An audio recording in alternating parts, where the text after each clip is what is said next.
जो वर्टिब्रा है वो है T8। T8 है थोरैसिक की 8 वर्टिब्रा जो जिसकी नर्व सप्लाई होती है स्प्लीन से। तो इस स्प्लीन का काम क्या करती है, मैंने ये भी आपको एक एक करके समझाया है। अलग अलग ये ऑर्गन होते हैं हमारी बॉडी में। इसकी फोटोज भी मैंने आपको आपके ग्रुप में, अगर आप ग्रुप में कनेक्टेड हो, अगर नहीं है तो आप कनेक्ट हो जाइए, वहां पे मैंने आपको पीडीएफ भेजा है। तो उसमें आप देख सकते हैं स्टमक की लोकेशन कहाँ आती है, गॉल ब्लैडर की लोकेशन भी आती है। ठीक है, तो ये अलग अलग लीवर है, चेस्ट रीजन में जो आपका हार्ट है, लंग्स है, सबकी लोकेशन आपको वहां पे बताई गई है। आपके हाथ में कहाँ आती है, आपकी बॉडी में कहाँ आती है, तो दोनों आपके लिए समझना बहुत जरूरी है। तो जो स्प्लीन है, स्प्लीन काम क्या करती है, ये आपकी बॉडी में ये जो बॉडी में ब्लड बनता है उसको बनाने में ये हेल्प करती है। ये ब्लड बनाती नहीं है पर ये उसकी प्रोसेस में हेल्प करती है। और ये क्या करती है, इसके अंदर 150 ml ब्लड हमेशा स्टोर रहता है।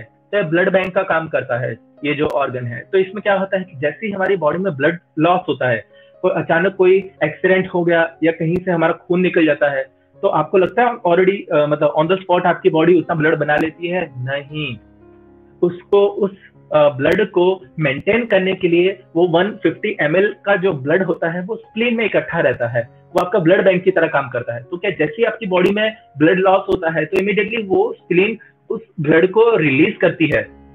इससे क्या होता है कि ब्लड की, क्योंकि एक नॉर्मल एवरेज जो ब्लड होता है वो 5-5.5 लीटर जितना ब्लड होता है बॉडी में, तो उसको मेंटेन करना जरूरी है।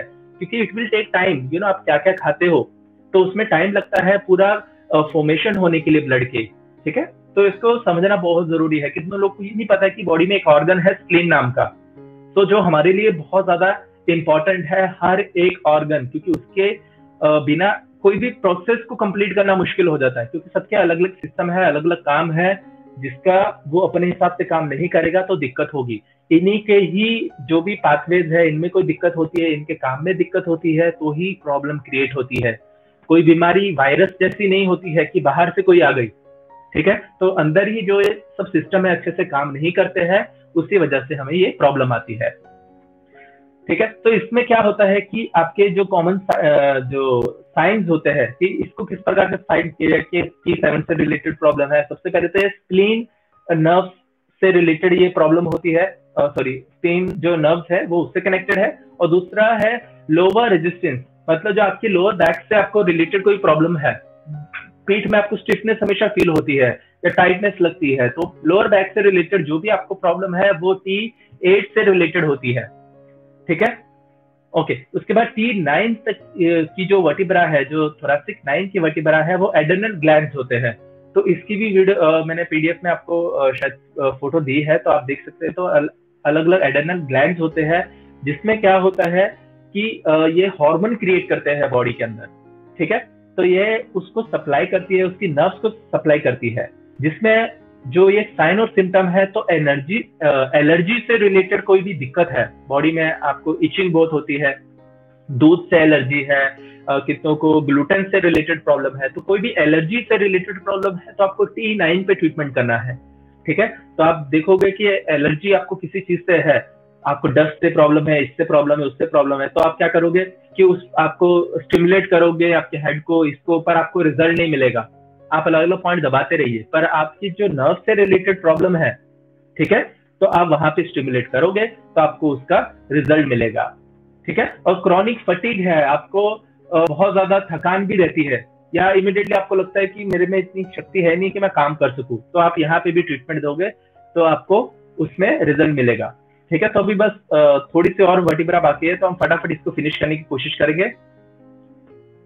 ठीक है, क्योंकि ये मैं आपको इसलिए दे रहा हूँ क्योंकि ये आपके लिए इम्पोर्टेंट है, और मैं इतना डीपली समझाने की कोशिश कर रहा हूँ कि आपके लिए वो जरूरी है। आप समझ लोगे, आप एक एक इतनी डिटेल में आपको कोई भी नहीं समझाएगा, तो मैं आपको इसलिए समझाने की कोशिश कर रहा हूँ क्योंकि ये आपके लिए इम्पोर्टेंट है, और आप इन चीजों को समझ के उनका डायग्नोसिस कर सकते हो और उनका आप ट्रीटमेंट भी कर सकते हो। ठीक है, तो मैं जितना जल्दी हो सके आपको फटाफट आपको ये कंप्लीट करने की कोशिश कर रहा हूँ, जल्दी से जल्दी इसको खत्म करते हैं हम, कि आप आपका कंटिन्यू कर सकते हैं आपका काम।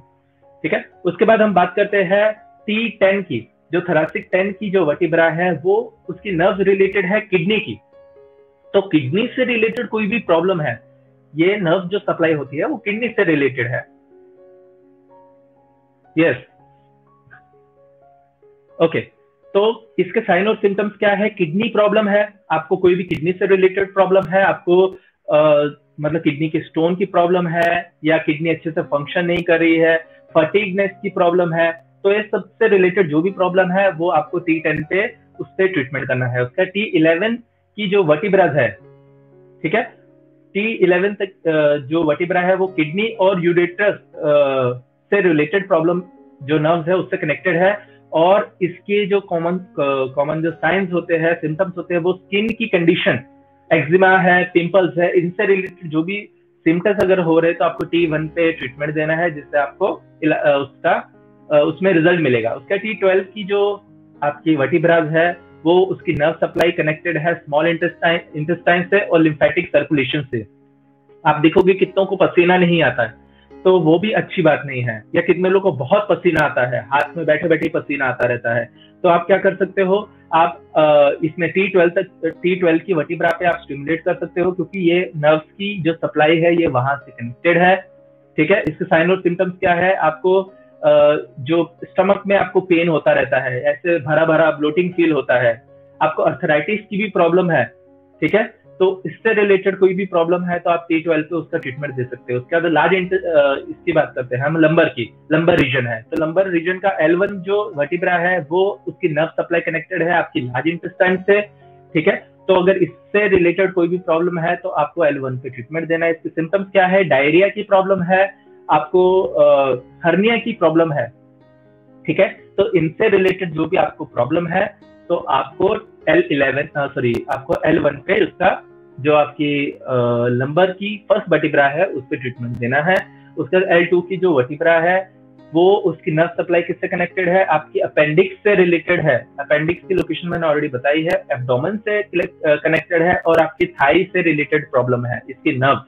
तो आपको क्रैम्प्स बहुत आते हैं, कितनों को क्रैम्प्स आते हैं, लेग्स में क्रैम्प आते हैं, स्टमक में क्रैम्प्स आते हैं, ठीक है, वेरिकोस वेन की प्रॉब्लम होती है, ब्लड सर्कुलेशन नहीं हो पाता है, लेग में पेन होती है, तो ये सब सिम्टम्स है उस चीजों के जिससे आपको पता है कि L2 की रिलेटेड जो भी वर्टिब्रा है उससे आप ट्रीटमेंट दोगे तो जिससे आपको इन प्रॉब्लम्स में आपको बेनिफिट मिलेगा। उसके बाद L3 की जो वर्टिब्रा है जो कि नंबर 3 है, उसमें क्या होता है? ये आपके सेक्सुअल ऑर्गन है, इसकी नर्व उससे कनेक्टेड है, यूट्रस से कनेक्टेड है, आपके ब्लैडर से और आपके नी से कनेक्टेड है। इसकी जो नर्व सप्लाई है ये वहां पे होती है। अगर आपको नी की प्रॉब्लम है तो आप भले नी के आपके करस्पॉन्डेंस से आप जितना मर्जी ट्रीटमेंट देती रहिए, क्योंकि मिडिल फिंगर के मिडिल जॉइंट पे आपकी लेफ्ट फिंगर आती है और आपके राइट हैंड में आप देखोगे तो राइट हैंड के मिडिल फिंगर के मिडिल जॉइंट पे आपके राइट नी आता है, तो आप वहां पे स्टिमुलेट करोगे तो आपको रिजल्ट तो मिलेगा। और ये आपने बहुत जगह सुना रहेगा कि आपको इस प्रकार के स्टिमुलेट देना है,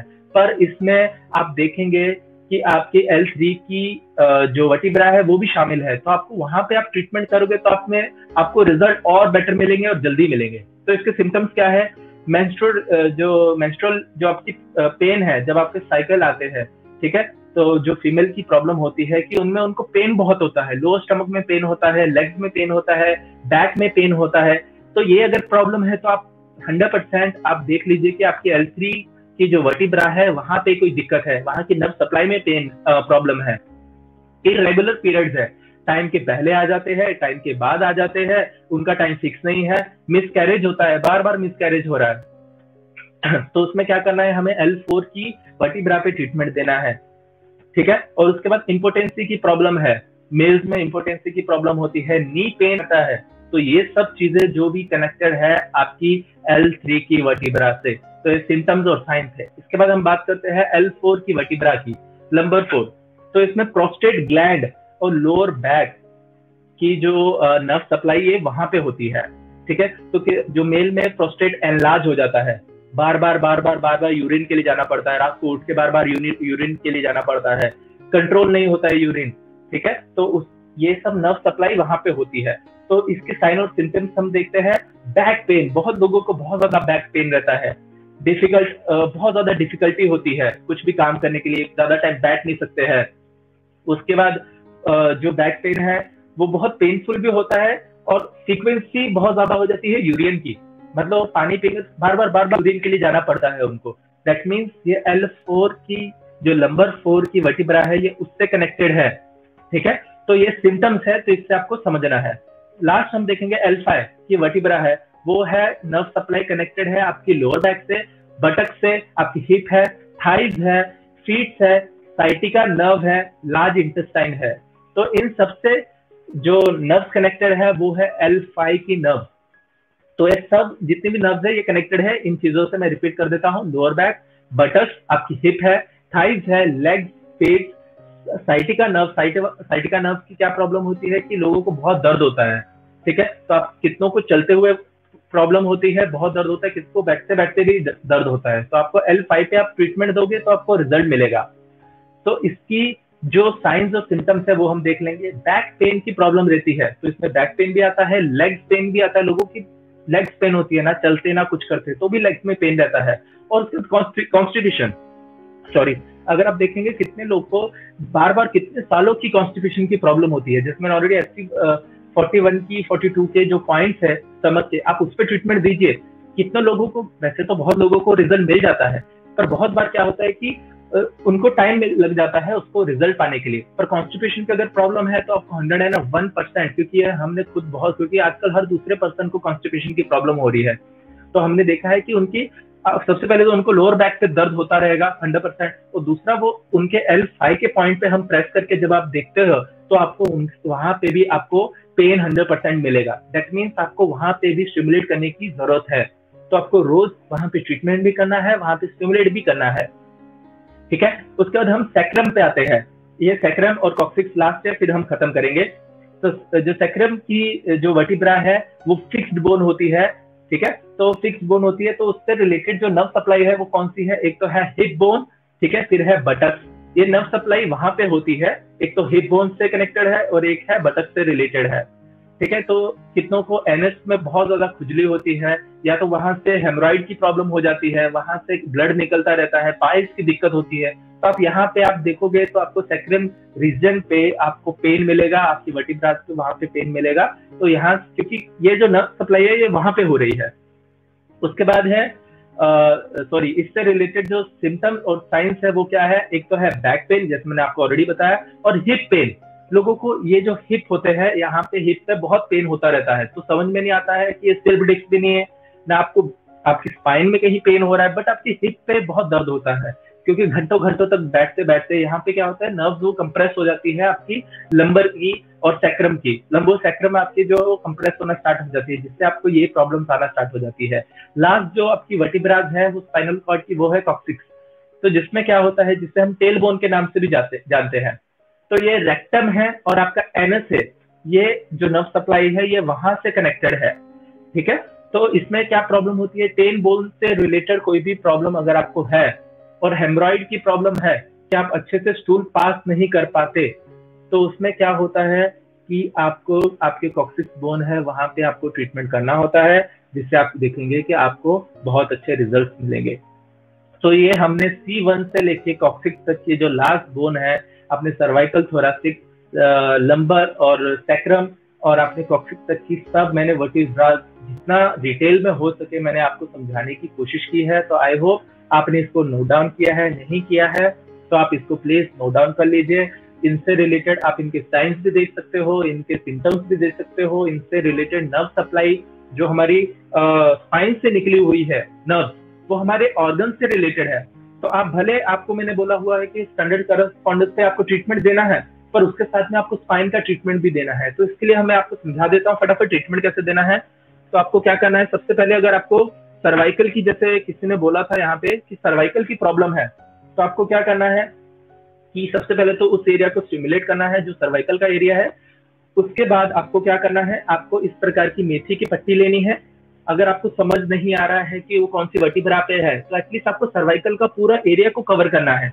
वहां पे एग्जैक्टली आप पॉइंट, आप इस प्रकार की जो जिमी है आप लेंगे, तो इस प्रकार से उसको स्टिमुलेट करके देखेंगे आपकी सर्वाइकल कौन सी वर्टिब्रा पे है। जो जो सिम्टम्स आपको मैंने बताया है वहां पे आप डायग्नोसिस कर सकते हो। तो उसका ट्रीटमेंट कैसे करना है, स्टिमुलेट करने के बाद आप रिंग यूज कर सकते हो, इस प्रकार की एक्यूप्रेशर की रिंग यूज कर सकते हो, उसको स्टिमुलेट कर सकते हो 1 से 2 मिनट तक, दिन में 2 से 3 बार करेंगे तो आपको डे 1 से ही अच्छे रिजल्ट मिलना चालू हो जाएंगे। उसके बाद आपको इस प्रकार की मेथी पट्टी लेनी होती है और उसे इस प्रकार से आपको सर्वाइकल रीजन पे आपको उसको कवर करना होता है। तो आप इसको दबा सकते हो इस प्रकार से, ठीक है। बहुत इजी है इसका ट्रीटमेंट, मैंने आपको बताया था। ये कॉन्सेप्ट थोड़ा हार्ड लगता है पर इसका ट्रीटमेंट बहुत इजी है। दूसरा, अगर आपको जैसे हम लोअर की कॉन्स्टिपेशन की बात करते हैं, जैसे आपने बहुत लोगों से सुना रहेगा कि उनको कॉन्स्टिपेशन की प्रॉब्लम है पर उसकी जड़ नहीं पकड़ पाते हैं, तो L5 से रिलेटेड है। तो L5 पे हम ट्रीटमेंट कैसे देंगे, हम इस प्रकार से पेपर टेप लेंगे, इस प्रकार से पेपर टेप लेंगे। जब आपको पता है कि वो L5 की ही पोजीशन है, सबसे पहले उसको स्टिमुलेट करेंगे हम। यहाँ पे आप देख लीजिए, ये यहाँ पे आप हाथ को इस प्रकार से ओपन करेंगे, ये जो बीच का जो एरिया है, ठीक है, यहाँ पे स्पाइन आती है।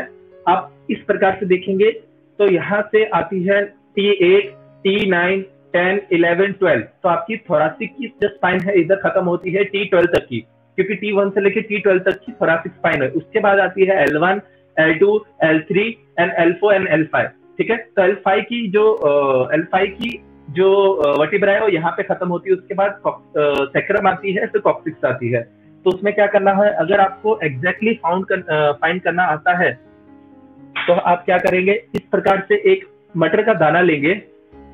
क्योंकि ये मटर का दाना इसलिए लिया है क्योंकि हमारे जो वर्टिब्रा है वो भी इस प्रकार से एक जो मनके जिसको बोलते हैं हिंदी में, तो वो इसी प्रकार से उसको रिप्रेजेंट करते हैं। तो जिससे हम सिमिलर चीजें लेते हैं, जैसे मैंने क्या बोला था एक वीडियो में आपको बताया था, ब्रेन से रिलेटेड प्रॉब्लम है तो हम उसके अखरोट का यूज करते हैं क्योंकि वो ब्रेन को रिप्रेजेंट करता है। किडनीज की कोई भी प्रॉब्लम है तो हम किडनीज को लेते हैं क्योंकि वो किडनीज को रिप्रेजेंट करते हैं। तो उनके सिमिलैरिटी को आप देखेंगे, ठीक है। तो मेथी हम क्यों लेते हैं, क्योंकि वो थोड़े से हार्ड होते हैं और जहाँ पे कुछ नहीं मिलता है तो आप मेथी हमारे साथ घर में अवेलेबल होती है, इसलिए हम मेथी का यूज करते हैं जिससे उस पॉइंट को स्टिमुलेट कर सकते हैं। तो हमें जो आपके L5 की पोजीशन है, ये मैं आपको बता रहा हूं कॉन्स्टिपेशन के लिए। तो इस प्रकार से आपको L5 की जगह पे आप देख सकते हैं, इस प्रकार से आपको L5 पे लगाना है और वहां पे आपको पेन फील होगा। ये थोड़ा मुझे पसीना आ रहा है, बहुत ज्यादा गर्मी हो रही है तो यहाँ पे मुझे इसलिए चिपक नहीं पा रहा है, पर आप इसको आप लगाएंगे अच्छे से तो ये आराम से चिपक जाएगा। और इसको लगा के रखना है आपको 10 से 12 घंटे तक आपको इसको लगा के रखना है। ये बेस्ट आप क्या कर सकते हो, आप दिन में आप स्टिमुलेट कर सकते हो और रात को आप इसको लगा के सो सकते हो, जिससे ये लगा रहेगा और आपको रिजल्ट डे 1 से मिलना स्टार्ट हो जाएगा। तो आप किसी भी वर्टिब्रास से, क्योंकि मैंने सबकी प्लॉटिंग बताई है आपको किस प्रकार से फाइंड किया जाता है, तो उस प्रकार से उस पॉइंट को फाइंड कर सकते हैं। आप स्पेसिफिक पॉइंट पे आप ट्रीटमेंट दे सकते हो, या तो आप क्या कर सकते हो, एक लाइन बना सकते हो पूरी की पूरी मटर की, उसको स्टिक कर सकते हो। मैं आपको ऑलरेडी मैंने दिखाया है शायद आपको। तो आपको पूरी की पूरी एक लाइन बनानी है स्पाइन की और आपको पूरी स्पाइन की वर्टिब्रास से आपको लगा देना है। इसका कोई भी साइड इफेक्ट नहीं है, ये आपको समझना है। तो आप इसको अप्लाई कर दोगे तो आपको इसका रिजल्ट मिलेगा, पर इसका साइड इफेक्ट कुछ नहीं है, ठीक है। तो ये हमेशा आपको बेनिफिट ही देगा, आपको इसका नुकसान नहीं होगा। तो आपको सभी वर्टिब्रास पे अगर आपने लगा दिया है तो आपको वो रिजल्ट मिलेगा, पर आप स्पेसिफिक रहेंगे तो क्या होता है कि जैसे मैंने मुझे आपको 100 रुपीज देना है, तो मैंने आपके घर के किसी मेंबर को या आपके किसी फ्रेंड को दे दिया कि ये आपको 100 रुपीज उनको देना है। तो क्या होता है कि मैंने आपको 100 रुपीज आपके फ्रेंड को दे दिया है, तो उसने आपके घर वाले मेंबर को दिया है, तो शायद वो उनको 100 रुपीज ना दे क्योंकि मेरी उनसे बात नहीं हुई है। तो आप देंगे तो आप 80 रुपया देंगे, फिर 60 देंगे, 50 देंगे, तो आपके हाथ में ओनली 10 रुपया हाथ में आएगा। तो जब आप इतनी जगह पे एनर्जी को ट्रांसफर कर देते हैं, आप डायरेक्ट उस पॉइंट पे उस प्रॉब्लम पे ट्रीटमेंट नहीं करते, क्योंकि कितने लोग हमने देखा है कि बहुत ज्यादा पॉइंट लगाते हैं, हर प्रॉब्लम के लिए 10-10, 20-20, 40-40 पॉइंट लगाते हैं। तो आपकी एनर्जी क्या हो रही है, फैलती जा रही है, ठीक है, जिससे आपको रिजल्ट नहीं मिल पाता है। तो लोग बोलते हैं कि नहीं रिजल्ट मिल रहा है, कि इतने अच्छे पॉइंट से तो भी रिजल्ट नहीं मिल रहा है। तो जब आप ब्रेन को सिग्नल दे रहे कि यहाँ पे भी करो, यहाँ पे भी करो, यहाँ पे भी करो, यहाँ पे भी करो, तो सबसे पहले तो आपकी बॉडी ऐसी कमजोर है क्योंकि डिजीज आया है, कोई प्रॉब्लम आई है बॉडी में, तो उसकी वजह से क्या होता है, तो आपको जल्दी रिजल्ट नहीं मिल पाता है। प्रॉब्लम कोई नहीं है, रिजल्ट नहीं मिल पाता है जल्दी। तो जब आप स्पेसिफिक रहते हैं तो आप एक पॉइंट से भी कोई भी प्रॉब्लम ठीक कर सकते हो। तो वहां पे हेल्प क्या करता है, ये डायग्नोसिस जो हमने आज सीखा है, क्योंकि अदरवाइज क्या होगा कि आपने इसका भी सुन लिया, उसका भी सुन लिया, आप किसी का भी सुन के आप कुछ भी कर रहे हो, 4-4, 5-5, 6-6, 10-10 प्रोटोकॉल लगा रहे हो तो भी आपको रिजल्ट नहीं मिल रहा है। पर अगर आपने समझ के एक जगह पे भी आपने बस स्टिमुलेट भी किया ना, तो you will get the result. I am telling you, क्योंकि यहाँ पे पॉइंट्स कितने जरूरी नहीं है आप कितने लगा रहे हो, सही जगह पे आप लगा रहे हो और आपको कॉन्फिडेंस है, क्योंकि मैंने समझा ये इस चीज को, इसके साइन क्या है, सिम्टम्स क्या है, जड़ क्या है। जड़ पे ट्रीटमेंट कीजिए, सिम्टम्स पे मत जाइए। सिम्टम्स कुछ भी हो सकते हैं, ठीक है, क्योंकि सिम्टम्स है वो बार बार चेंज हो सकते हैं, बट वो प्रॉब्लम जड़ अभी भी उधरी है, तो हमें उसको समझना है, ठीक है। तो आपने देख लिया किसी भी वर्टिब्रा से आप लगा सकते हो, अलग अलग टाइप से आप उसको ट्रीटमेंट दे सकते हो, स्टिमुलेशन दे सकते हो, कलर्स यूज कर सकते हो, ठीक है। आप अलग अलग कलर्स आपके पास होते हैं तो आप कलर से ट्रीटमेंट दे सकते हो, बस प्रेस कर सकते हो, बैठे हुए हो, आप टीवी देख रहे हो, कुछ भी कर रहे हो, एक्यूप्रेशर की बॉल होती है उसको स्टिमुलेट कर सकते हो। इसके बारे में भी मैंने आपको वीडियो में बताया है किस प्रकार से यूज करना है। मेथी दाना सीड थेरेपी आप कर सकते हो, वो बहुत इजी है। अगर आपको आपको पूरे सिस्टम को अच्छा रखना है, इस प्रकार का ये थंब पैड होता है, आप उसको स्टिमुलेट कर सकते हो इस प्रकार से, ठीक है। तो आप हमेशा ठीक रहोगे, आपका सर्कुलेशन सब अच्छा रहेगा, जो हमारे लिए बहुत जरूरी है। हमें किसी चीज का वेट नहीं, अभी आप बोलोगे कि मुझे कोई प्रॉब्लम ही नहीं है तो मेरे लिए सीखना क्यों जरूरी है। आप वेट क्यों कर रहे हो कि आपको कुछ हो, आप उससे ही पहले अपने आप को ठीक रखिए, स्टिमुलेट करिए। जैसे हमारे लिए खाना जरूरी है, सांस लेना जरूरी है, ठीक है, उसी प्रकार से हमारी बॉडी के अंदर जो एनर्जी है, ठीक है, वो एनर्जी यहाँ से यहाँ तक तो चली जाती है, पर वो अलग अलग जगह पे फैल नहीं पाती, अलग अलग जगह तक स्टिमुलेट नहीं हो पाती, जिससे वजह से प्रॉब्लम आती है, ठीक है। तो आई होप आपको ये समझ में आ गया हो, ठीक है, और आप इससे अच्छे से प्रैक्टिस कीजिए, इसके नोट कर लीजिए। आपके पास 5 मिनट्स है, आप फटाफट पूछ सकते हैं। अगर आपको कुछ नहीं समझ आया, सबसे पहले आप प्रॉब्लम्स नहीं पूछेंगे, ठीक है, क्योंकि प्रॉब्लम्स की मैं डिटेल वीडियोस आपको अलग अलग टाइप से कैसे कर सकते हो वो मैं आपको समझा दूंगा। मेन यहाँ पे कॉन्सेप्ट की बारी है, मैं आपको इसलिए बता रहा हूँ आपको, क्योंकि हम ये फिर से लाइव सेशन नहीं करेंगे। इस जो थेरेपी जो हमने ये आपका कोर्स चल रहा है, ये लाइव फिर नहीं होगा, तो आप कॉन्सेप्ट के बारे में पूछिए। अभी आपको एक और वीडियो आपको मिलेगी, आपके कोलेस्ट्रॉल से रिलेटेड होगी, या एक और वीडियो आएगी, उसके बाद आपको आपका एग्जाम होगा, ठीक है। उस एग्जाम में मैं आपको उससे पहले भी एक और वीडियो में आपको ये डाल दूंगा कि किस प्रकार से एग्जाम का प्रोसीजर होगा, किस प्रकार से आपको एग्जाम देना है, ठीक है, उसके लिए साइन अप कैसे करना है, वो सब चीजें मैं आपको उसमें बताऊंगा। उसके बाद आपका डायरेक्ट एग्जाम होगा, ठीक है। तो ये लास्ट आपका सेशन है, तो आप आई होप आपको ये सब चीजें समझ में आ गई है। तो आपको इस कॉन्सेप्ट से रिलेटेड कोई भी प्रॉब्लम पहले वो पूछिए, उसके बाद मैं मैं आपको इतने ज्यादा प्रोटोकॉल दूंगा हर एक प्रॉब्लम के लिए, कलर थेरेपी से, सीड थेरेपी से, मैग्नेट थेरेपी से, आप रेकी से, अगर आपने रेकी का नाम सुना है, मैं आपको रेकी से भी सिखाऊंगा कि किस प्रकार से आप ट्रीटमेंट कर सकते हो, अपनी एनर्जी को बढ़ा सकते हो। It's not about only one thing, because we are working on energy, we are treating with energy. तो क्या क्या पॉसिबिलिटीज है, तो it's not about only money, ठीक है, कि मैं आपको बोल रहा हूँ। तो आप बस सीखिए और जितना हो सके लोगों तक फैलाइए इसको, बहुत ज्यादा इंपॉर्टेंट है। तो अगर आपको प्लीज, अगर आपको कुछ समझ नहीं आया है कॉन्सेप्ट से रिलेटेड, तो आप डेफिनेटली पूछ लीजिए। 5 मिनट है, फिर बंद करेंगे। अगर आपको कुछ पूछना है बता दीजिए। यस।